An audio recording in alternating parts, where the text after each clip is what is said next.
Penye dini ndio penye amani. Hakuna dini, amani haipo. Ni kipi mtu kitamtia aibu kwamba hili halifai kama hana dini? Kwa hiyo maamrisho yaliyokuwa mazuri katika dini,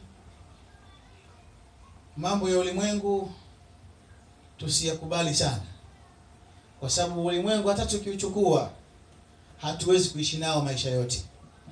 Duniani hata upewe miaka 100 lakini itakwisha. Lakini akhera ukishaingia ndio ushakwenda, mwaka wake hajulikani utoke ni wapi. Mazuri ndio atakakufaa, lakini yale mabaya wewe yatakuangamiza.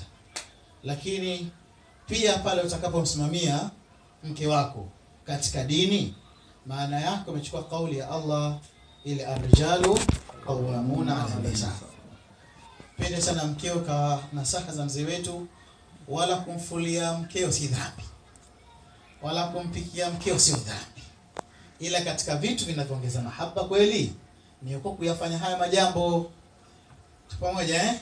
Haya majambo ukiyafanya, kuna vitu mwanamke asipofanya anapata dhambi, lakini ikija amri tayari lazima atui, au sio? Ikija amri, mimi nataka chapati leo, sio utakapiga